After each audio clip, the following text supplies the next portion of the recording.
जो मुस्कुरा रहा है उसे दर्द ने पाला होगा, जो चल रहा है उसके पाँव में छाला होगा। बिना संघर्ष के इंसान चमक नहीं सकता, जो जलेगा उसी दिए में उजाला होगा। संघर्ष क्यों बचे संघर्ष से? संघर्ष ही तो जीवन की आत्मा है। जितना कठिन संघर्ष होगा उतनी ही शानदार जीत होगी। एक बार एक किसान भगवान से बहुत ही नाराज हो गया। किसान बहुत मेहनती था, बहुत मेहनत से वह खेतों में अनाज उगाता, उसकी देखभाल करता, पर अक्सर उसकी फसल खराब हो जाती। कभी सूखा पड़ जाता, कभी बाढ़ आ जाती, कभी तेज धूप, कभी आंधी, कोई न कोई कारण बन ही जाता कि उसकी फसल खराब हो जाती। एक दिन वो किसान गुस्से में आसमान की ओर देखकर भगवान से कहा, हे ईश्वर, आपको लोग सर्वज्ञता मानते हैं कि आप सब जानते हैं, कहते हैं कि आपके इच्छा के बिना एक भी पत्ता नहीं हिलता, पर मुझे तो लगता है कि आप छोटी सी छोटी बात भी नहीं जानते।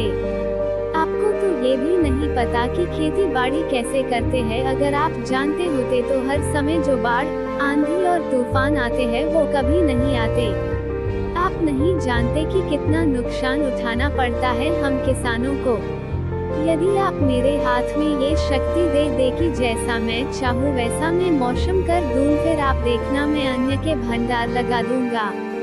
भगवान इस किसान के तीखे वाक्य सुनकर मुस्कुरा रहे थे और वह किसान के सामने प्रकट होकर बोले, मैं आज से तुझे ये शक्ति देता हूँ कि तुम अपनी खेतों पर तुम्हारी जैसी इच्छा ही तुम वैसा मौसम कर दोगे। मैं बिल्कुल भी दखल नहीं दूंगा, तुम्हारी इच्छा से सब कुछ होगा। किसान बहुत खुश हो गया। किसान ने गेहूं की फसल अपने खेतों में बोई। जब उसे लगा कि खेतों को धूप चाहिए तो खेतों को धूप मिले, जब पानी बरसना चाहिए तभी पानी, वर्षा, आंधी, तूफान, बाढ़ कुछ भी उसने अपने खेतों पर आने नहीं दिया। किसान के खेत में इस वर्ष ऐसी फसल हुई जैसी कभी नहीं हुई थी। हरी भरी लहलहाती फसल, मन ही मन वो बहुत खुश हो गया और सोचने लगा, अब सबूत के साथ दिखाऊंगा भगवान को कि इसे कहते हैं शक्ति का सही उपयोग। मेरी सफलता देखकर उन्हें अपने नियम जरूर बदलने पड़ेंगे।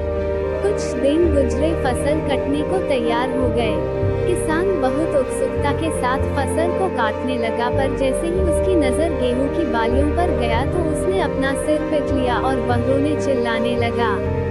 गेहूं की एक भी बाली के अंदर गेहूं का दाना नहीं था, सारी बालियां अंदर से खाली थी। किसान बहुत दुखी हो गया। उसने भगवान को रोते हुए फिर पुकारा, हे प्रभु, तुमने ये मेरे साथ क्या किया? क्या तुमने मुझे कोई सजा दी? भगवान बोले, पुत्र, ये तो होना ही था। तुमने पौधों को संघर्ष करने का मौका ही कहा दिया, ना तो तुमने उन्हें आंधियों से जूझने दिया, ना तेज बारिश से सहने दिया और ना ही धूप में तपने दिया। एक भी चुनौती का सामना तुमने उन्हें नहीं करने दिया, इसीलिए सारे पौधे अंदर से खोखले रह गए।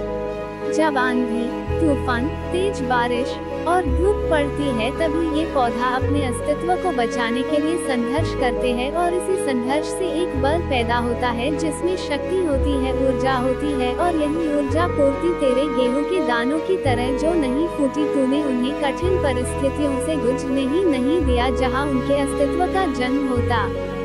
सारी बालियां इसीलिए खाली है, इसमें एक भी गेहूं का दाना इसलिए नहीं है क्योंकि तुमने अपने पौधों को संघर्ष कराया ही नहीं।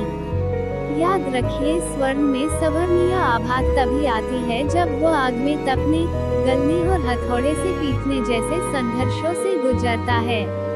कोयले का टुकड़ा हीरा तभी बनता है जब वो उच्च दाब और उच्च ताप की मुश्किल परिस्थितियों से गुजरता है। इसी तरह यदि हमारी जिंदगी में कोई संघर्ष ही ना हो, कोई चुनौती ही ना हो, तो हम भी गेहूं की बालियों की तरह खोखले रह जाएंगे, कोई अस्तित्व नहीं होगा हमारा। विपरीत परिस्थितियाँ, चुनौतियाँ, समस्याएं हमें और अधिक निखारती है। यदि जीवन में कठिन परिस्थितियाँ और चुनौतियाँ आए तो घबराना मत, बल्कि सामना करना। विश्वास करना कि आप और अधिक निखर जाओगे और अधिक मजबूत बन जाओगे। किसी ने कितना सही कहा है, जिंदगी जीना आसान नहीं होता, बिना संघर्ष कोई महान नहीं होता। जब तक ना पड़े हथौड़े की चोट तब तक पत्थर भी भगवान नहीं होता। धन्यवाद।